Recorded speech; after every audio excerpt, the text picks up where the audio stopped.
I want to go back to the journey, your journey into hands-on working on something related to space. How did you start your journey into agriculture? Yeah. And how did you end up doing what you do? I have to go way back to when I was in my... Were you always interested in agriculture, like when you were a kid? Not really. I mean, I come from a farming background. I had that connection, but I wasn't really drawn to it. But once I was in 10th and 11th, I was as confused as pretty much every one of you out there. But when the time came, I had to decide what I'm going to do next for my, after my PUC. So I sat down one day and I asked myself, okay, what's the most important thing? Let's say engineering. Okay, engineers are important. They build all the infrastructure we have, all the technology we have, all the apps, all the phones. Pretty important. But they come home at night and they sit down for food. Same thing with doctors. The common element for any of the other professions to exist or humans to exist was food. So I thought that's the most fundamental thing I can, fundamental thing I can study and work on. So I ended up pursuing, agriculture for my undergrad. I got into the University of Agricultural Sciences in Dharwad. And while I was there, so agriculture was sort of my, not passion, but sort of an important goal, something challenging, so, an important problem to solve, right? So food crisis and all that. But as a kid, as every kid is, I was interested in space, rockets, NASA, whatever NASA's doing. So that interest, I think every kid is interested in space. So I had that interest. But when I was in my undergrad, I had a professor, Dr. Ravikumar Hasmani, and he joined the university, and he had previously worked at NASA. So I was puzzled, like, what is a person who has worked at NASA doing here in an agricultural college? In Dharwad. And I got to talk to him, and I got to know about what he did before. He mentioned about this whole field of space agriculture. So at that point, something connected, because agriculture as a profession was really meaningful to me, but at the same time, space was really exciting and curious. I'm always curious and passionate, right? So putting those two things together is just, and I didn't even know those two things could exist in one plane. So once I came to know about this whole field of growing plants in space, so I just took my passion and then took my interest in one place, and that's how I ended up in space agriculture. So I wanted to pursue something in space agriculture. And one of the main venues that comes up if you Google space agriculture and controlled environment systems, which I can talk about later, but is the CESRF lab that I'm working at.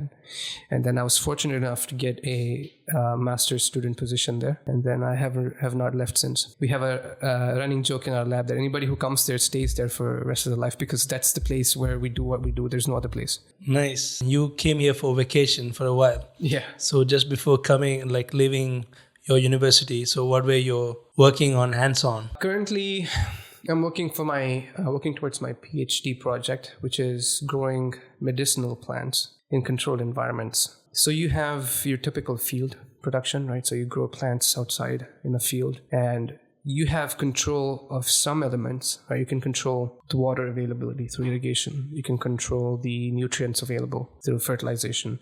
Maybe you can control the pest incidents or pest attacks through pesticides. And you can control the genetics of the plants. The way plants grow is shaped in part by the genetics, but also the environment. Now we have mostly we have the control of the other part. Environment was not really controlled, right? You're growing in a field. But now you can bring the plants in a indoor setup where it can control all the environment conditions that a plant needs. So take light, temperature, CO2, humidity, the vapor pressure deficit, what else? The nutrient composition, etc. So you can control each of these parameters and provide the ideal environment for the plants. So using this setup, you can grow pretty much any plant in theory, except trees. But you can grow any plants, and you can grow fruit crops, and you can also grow medicinal plants. Now, the case for medicinal plants is that any plant is medicinal because of some compounds, some chemical compounds in the plant, right? And the production of these compounds, in addition to the genetics, is also driven by the environment.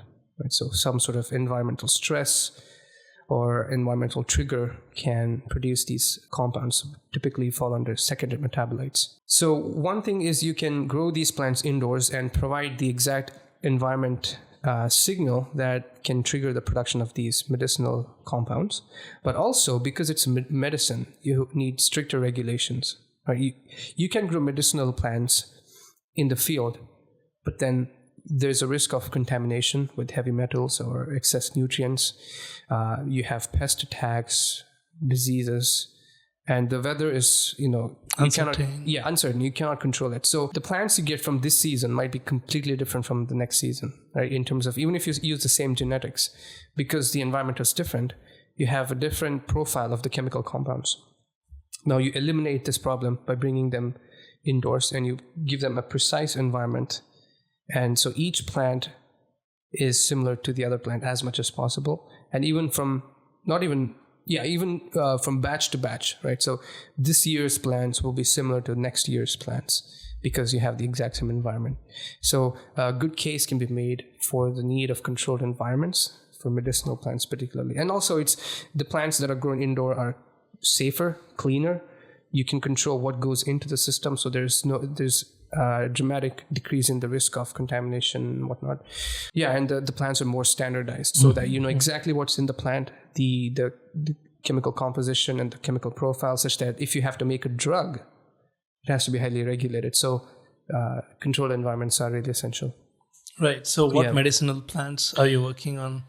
Currently, I'm working on a few medicinal plants that are prevalent in the Chinese medicinal system. I don't know if I can say this.